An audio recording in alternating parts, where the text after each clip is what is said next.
Olá, você está no módulo 3. Seja bem-vindo à aula Criando Classes e Métodos de Teste. Na aula passada, aprendemos um pouco mais sobre o JUnit e nessa aula iremos aprender a implementar na prática o uso desse framework. Começaremos com a configuração, com a adição de uma dependência do JUnit dentro do nosso arquivo pom.xml. Então, dou dois cliques no pom.xml, acesso a aba pom.xml e aqui dentro do Node Dependencies eu vou adicionar mais uma dependência. A dependência já está mencionada dentro do material didático, mas vou adicionar aqui apenas para que nós possamos ter acesso ao framework do JUnit. Vou adicionar o Group ID, também vou adicionar o Artifact ID, que será também JUnit, e por fim vou adicionar a versão, que é a versão 4.12. Ao salvar, o JUnit será adicionado ao meu projeto. Bem, o próximo passo é criar uma classe de testes. Para isso, nós deixaremos de utilizar aquele arquivo que estávamos utilizando até agora, essa classe testes Java, que era na verdade aqui uma quebra de galho, vamos dizer assim, uma vez que estávamos utilizando o pacote de aplicação, que é o pacote SRC, com um método específico de uma aplicação, que é o método main, e agora vamos começar a criar toda a estrutura dos nossos testes dentro do diretório src teste Java. Então, o que nós iremos fazer é, primeiramente, criar aqui dentro do diretório um package, que nós chamaremos de br.com.rsstore.tests. Vamos chamar assim nosso pacote. E dentro desse pacote, nós clicaremos com o botão direito e adicionaremos um new. E olha só, nós temos aqui um JUnit Test Case, que na verdade é uma classe do tipo, uma classe que consome o framework JUnit. O nome da classe, sempre, como nós vimos no material didático, terá um sufixo test. Então, se eu quero testar, por exemplo, o login, eu vou criar uma classe login que vai ter o sufixo test. Uma vez que eu criei o login test, o meu próximo passo é clicar em finish. Então, nós já teremos aqui uma classe de teste que, como vocês podem ver, importa aqui as classes desse grupo assert, que são classes voltadas para asserções, validações dos testes. E nós temos aqui também a classe test, que na verdade é uma notação que nós iremos utilizar para decorar métodos que serão métodos de teste. Como vocês podem ver aqui, já tem um exemplo de um método de teste que por enquanto não implementa nada, ou seja, ele é um método de teste que sempre vai lançar um fail, uma asserção de fail, que quer dizer que o teste falhou. Vamos apenas ver como isso funciona. Antes, clicávamos com o botão direito, escolhemos Run As e então selecionávamos a opção para executar a aplicação, né? Run Application. Mas agora nós vamos utilizar o Run As com a opção JUnit Test. A grande diferença agora é que do lado esquerdo nós temos o plugin de execução dos testes de unidade que mostra que um teste falhou. E quando nós clicamos sobre o teste que falhou, aqui embaixo ele apresenta qual é o motivo da falha. Interessante, né? Vamos fazer um exemplo. Vou digitar aqui uma assert. Vou usar aqui o assert equals, por exemplo. Assert equals, onde eu vou falar que eu estou esperando 1 ser igual a 2. Vamos ver o que acontece. Botão direito, Run As. E olha só. Deu um Assert Error, porque esperava 1, mas veio 2. Legal, né? Essa daqui é uma das asserções que nós utilizamos dentro do JUnit. Bem, vamos ao que interessa. Já temos aqui um método de teste. Como eu sei que esse método é um método de teste? Porque ele tem aqui a anotação test. E também, todo método de teste, apenas para seguir um padrão, tem o prefixo test. Então, por exemplo, nós podemos ter aqui um teste login com dados válidos v seu usuário. Esse é o nome do nosso teste. Como eu sei que são testes, como eu disse, tem a anotação @test e tem o prefixo test. Então, esse é um método de teste.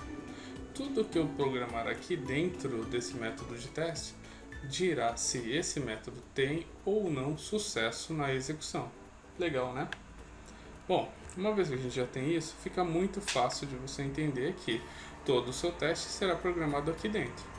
Então, apenas para não ter que digitar tudo aqui novamente, eu vou ir na minha classe de testes e vou copiar aqui as coisas que são mais importantes para mim, que é o momento que eu vou até o acesso à página inicial, e colar aqui dentro. Veja só, agora nós temos aqui o método test, que faz o método test login com dados válidos vai ser usuário, que faz o que? Ele abre o Firefox, maximiza, seta um tempo de espera de 10 segundos e depois acessa o site da RSI Store. Entenderam como é a junção dos frameworks?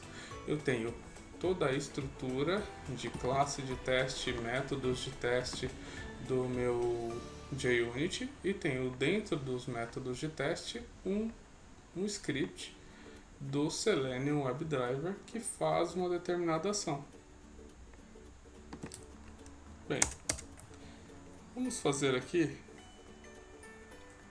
a continuação desse nosso teste com login e seu usuário. Mas antes, vamos rodar esse teste e ver o que acontece. Botão direito, Run As JUnit Test.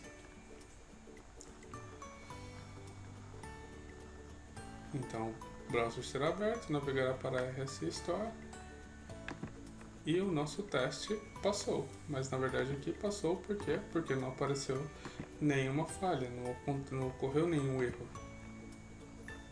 Bem,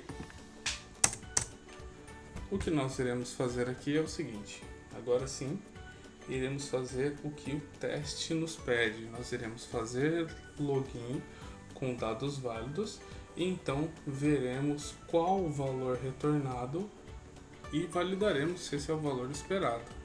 Então, vamos fazer isso de forma manual para que vocês entendam qual é o teste que nós desejamos fazer. Acesso a RSI Store, digito meu usuário aqui, que vai ser julio.lima, coloco minha senha 123 e ao clicar em logar, deve ser exibido na próxima tela julio.lima. Vamos ver? Logar. E na próxima tela, opa, apareceu o Júlio Lima sem o ponto. Bom, isso daqui está errado.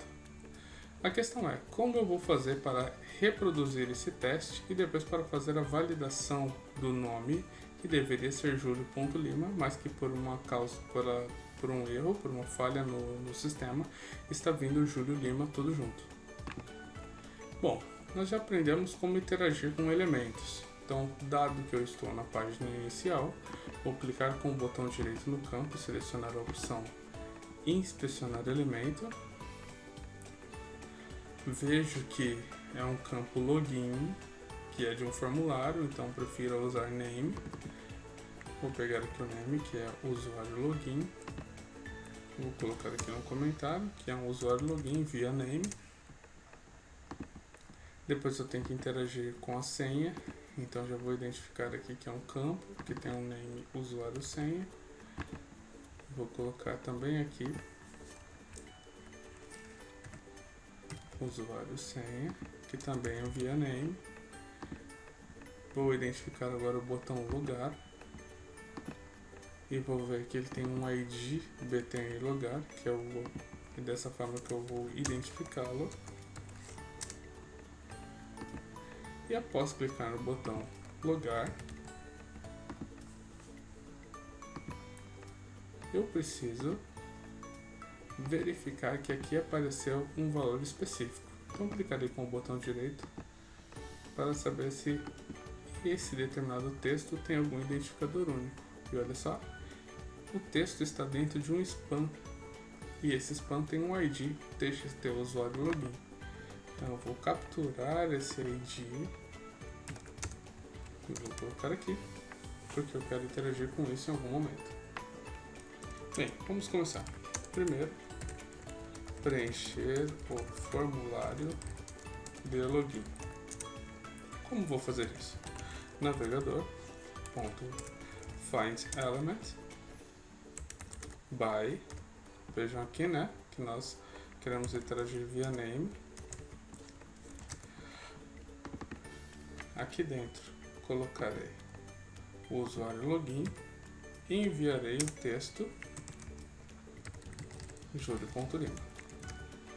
Lembrando, pessoal, que ao acessar a página da RSI Store, ele traz na primeira vez um valor RSI Store. Logo, eu tenho que apagar o valor RSI Store para que eu possa digitar depois Júlio.Lima. Então, como eu faço para apagar o valor contido ali dentro? Vou digitar navegador, find element by name, vou colocar aqui o usuário login e vou usar o método .clear.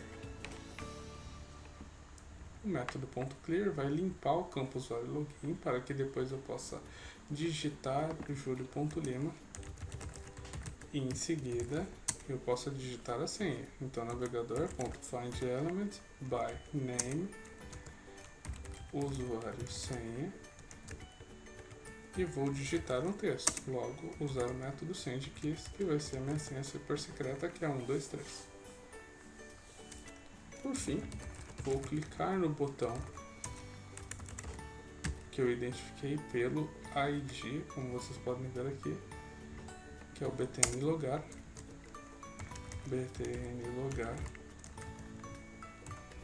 Click. Bom, o próximo passo, que é logo depois de ter passado para a página seguinte, é identificar se o texto contido é igual, o texto contido no elemento txt usuário login é igual a Júlio.Lima. Então, da forma tradicional, como eu faria isso? Validar o texto, validar o texto contido na tela seguinte. Eu teria que usar um if, que seria mais ou menos assim: se, melhor, né? Antes disso, vamos lá. Vou criar uma variável string que eu vou chamar de nome, login do usuário, que vai receber aqui navegador.find element by, olha só, ID txt usuário login ponto, faltam as duplas, agora sim, ponto get text. Por que eu usei o get text e não o get attribute ou qualquer um desses outros? Vamos lembrar?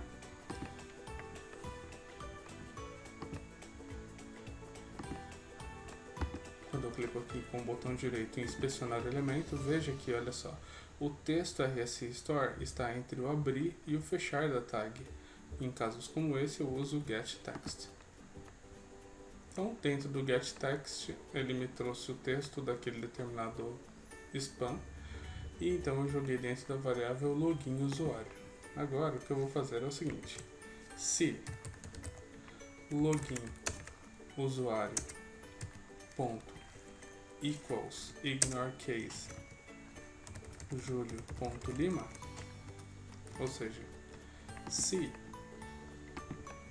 o texto contido dentro da variável login usuário for diferente de julio.lima, então eu quero lançar uma nova exception.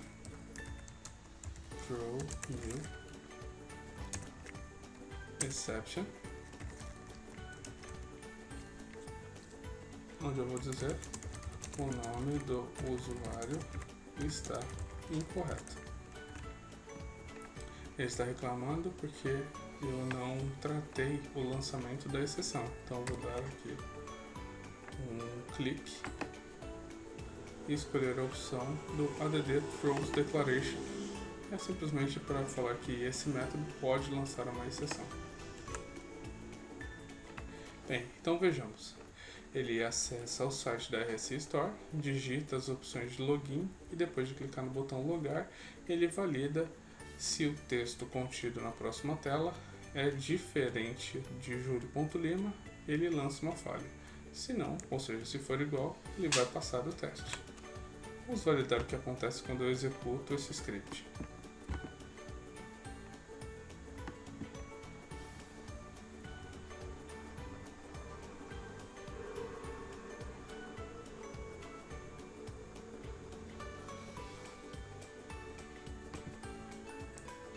Olha só. Quando ele se deparou com o texto contido aqui, que é Julio Lima, tudo junto, ele percebeu que era diferente de julio.lima, que era o esperado, então lançou uma exceção, dizendo que o nome do usuário está incorreto e o teste falhou. Digamos que o desenvolvedor consertou isso.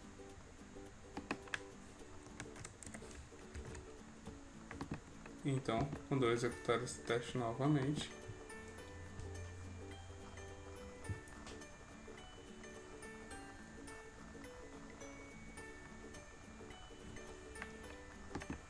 o teste irá passar. Bem, vemos aqui então uma forma de tratar aqui a validação de forma manual, ou seja, nós tivemos que escrever o if. Mas o que acontece no JUnit é que ele tem métodos específicos para validação. Nós vamos usar esses métodos ao invés de utilizar um if e escrever isso na mão. Ao invés de usar o if, utilizaremos os métodos assertivos. Para que possamos utilizar esses métodos, é necessário que você importe a classe de asserções. Então digitaremos aqui import de forma estática o org.junit.assert. Isso fará com que o método assert seja importado de forma estática, ou seja, a partir de agora podemos utilizar o método diretamente. Então vou digitar aqui assert equals, por exemplo, assert equals, e então colocarei aqui qual é o valor esperado, espero julio.lima, e qual é o valor atual. Vou colocar aqui que é o que tem dentro da variável login usuário. Pronto. Perceba que é muito mais simples utilizar o método assert equals do que ter que programar um if com o lançamento de exception. Bem, uma vez que nós estamos utilizando aqui essa asserção, vou clicar com o botão direito, Run as JUnit Test.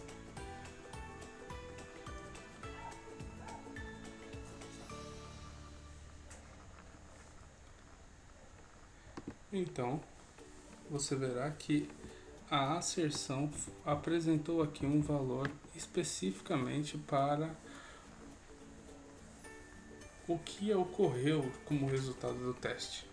Então veja que ele lançou aqui uma exceção de comparison failure, ou seja, falha de comparação, onde ele esperava que houvesse um ponto entre Julio e Lima, só que veio Julio Lima sem nada no meio. Interessante, né? E muito mais fácil de se trabalhar. O que você poderia fazer também é personalizar a sua mensagem. Então eu poderia escrever algo aqui como um terceiro parâmetro. O nome do usuário está incorreto. Então, ao executar esse teste, caso o teste falhe, a mensagem apresentada será essa mensagem personalizada, não apenas uma mensagem que o próprio framework já te apresenta quando há falhas. Então veja só, o nome do usuário está incorreto. E agora sim, esperava-se Julio.Lima, mas veio Júlio Lima. Bem pessoal, na próxima aula falaremos um pouco mais sobre quais são as principais asserções utilizadas no JUnit. Nos vemos lá. Até mais.